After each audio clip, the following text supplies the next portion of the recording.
Hi friends, வணக்கம் and welcome to எங்கள் வீட்டு சமையல். நம்ம இன்றைக்கி வந்து சுவையான பேபி பொட்டேட்டோ பெப்பர் ஃப்ரை எப்படி பண்ணணும் அப்படின்றது தான் பார்க்க போகிறோம். ரொம்ப சுவையாக இருக்கும். சரி வாங்க நம்ம வீடியோக்குள்ளே போகலாம். எப்படி பண்ணணும்னு பார்ப்போம். இந்த பேபி பொட்டேட்டோ ஃப்ரை வந்து எல்லா கலந்த சாதத்துக்கும் ரொம்ப சிறந்த காம்பினேஷனாக இருக்கும். இப்போ புரோட்டாசி மாதனால உங்களுக்கு அசைவ பிரியர்களுக்கெல்லாம் அசைவம் சாப்பிட முடியாத சமயத்தில் அதை ரீப்ளேஸ் பண்ணுற மாதிரி இப்போ நாங்கள் பெப்பர் சிக்கன் பதிலாக பெப்பர் சின்ன உருளை வறுவல் போடுறோம். இந்த டிஷ் வந்து சின்னவங்க முதல் பெரியவங்க வரை ரொம்ப விரும்பி சாப்பிடுவாங்க. பேபி பொட்டேட்டோவை நல்லா கழுவிட்டு குக்கரில் நம்ம வந்து வேக வைக்க போகிறோம். வேக வைக்கும்போது கொஞ்சோண்டு கல் உப்பு சேர்த்து வேக வச்சுக்கோங்க. ஒரே ஒரு விசில் மட்டும் வச்சு எடுத்தால் போதும், ரொம்ப குழையக்கூடாது. உருளைக்கிழங்கு வெந்துடுச்சு. ஒரு விசில் வச்சுட்டு நம்ம எடுத்துட்டோம். இந்த பாத்திரத்தில் வந்து போட்டு வச்சுருக்கோம். இந்த சூடான தண்ணியை வந்து கீழே ஊற்றிட்டு இதில் வந்து டேப் வாட்டர் பிடிச்சி வச்சோன்னா தான் உங்களுக்கு வந்து அந்த உருளைக்கிழங்கு குழையாமல் இருக்கும். இப்போ நம்ம இதை எடுத்து இது தோலை உரித்து ஒரு பிளேட்டில் வச்சுருவோம். உருளைக்கிழங்கு நீங்கள் இந்த பேபி பொட்டேட்டோ எடுக்கும்போது நல்லா குட்டியாக இருக்கிற மாதிரி எடுத்துக்கோங்க. அப்போ தான் நல்லாயிருக்கும். இல்லைன்னா ஹாஃபாக கட் பண்ணுற மாதிரி வந்துடும்.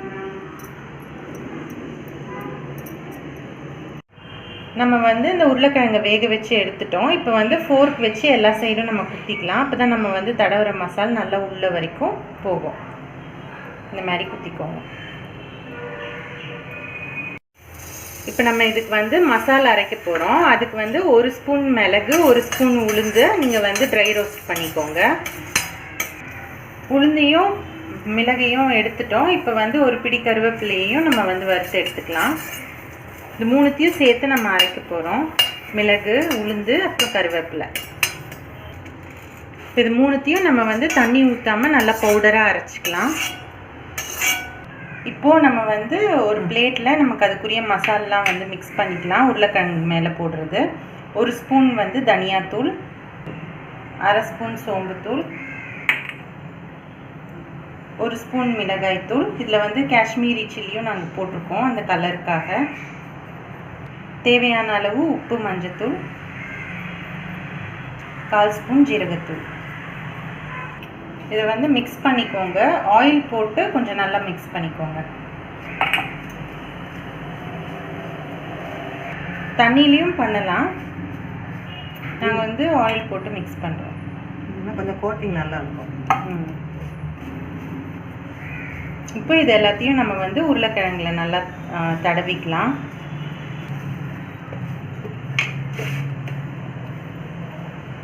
நல்லா எல்லா உருளைக்கிழங்குலையும் படுற மாதிரி நல்லா தடவிக்கோங்க. நல்லா தடவிட்டு இதை ஒரு 10 நிமிஷம் ஊற விட்டுருங்க. நம்ம அதுக்குள்ளே இந்த மிளகு, உளுத்தம்பருப்பு, கருவேப்பிலை இதை வந்து பவுடர் பண்ணிவிட்டு வெங்காயத்தெல்லாம் வதக்க ஆரம்பிச்சிடுவோம். கூடவே இஞ்சி பூண்டு பேஸ்ட்டு ஒரு ஸ்பூன் ஆட் பண்ணி நல்லா பெரட்டிக்கோங்க. நம்ம இப்போது கடாயில் தேவையான அளவு எண்ணெய் விட்டுக்கலாம். ஒரு 3 டேபிள் ஸ்பூன் அளவு விட்டுக்கலாம்.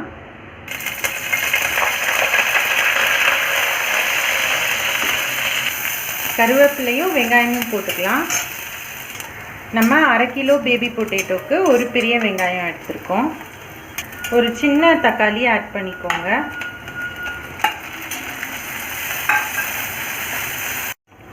தக்காளி வந்து நல்லா வதங்கிருச்சு. ஓரளவு நல்லா வதங்கின பிறகு தான் நம்ம வச்சுருக்க உருளைக்கிழங்கை ஆட் பண்ணணும்.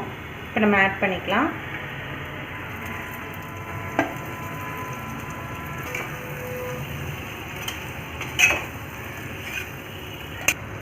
இப்போ வந்து இது ஸ்லோவில் வச்சுட்டு கொஞ்சம் நேரம் வந்து மூடி வச்சிடலாம். அப்போ தான் நல்லாயிருக்கும். அதுக்கு முன்னாடி லைட்டாக நம்ம வந்து தண்ணி தெளிச்சிக்கலாம். அப்போ தான் அந்த மசாலாம் நல்லா உருளைக்கிழங்கோடு நல்லா உள்ளே போகும். இப்போ தண்ணி தெளிச்சிட்டு இதை வந்து சிம்மில் வச்சு மூடி போட்டு கொஞ்சம் நேரம் வச்சிடலாம். கொஞ்சம் நேரம் கழித்து நீங்கள் வந்து மூடியை எடுத்துகிட்டு ஓப்பனாகவே வச்சு சிம்மில் வச்சு அப்பப்போ கிளறி விட்டுட்டே இருங்க. அப்போ தான் நல்லா ரோஸ்ட் ஆகும். கடைசியாக இறக்குறதுக்கு முன்னாடி நம்ம அரைச்சி வச்சுருக்கோம் இல்லையா அந்த பவுடர், உளுந்து, மிளகு, கருவேப்பிலை எல்லாம் சேர்த்து அரைச்ச பவுடரை வந்து போட்டு நல்லா மிக்ஸ் பண்ணிக்கலாம்.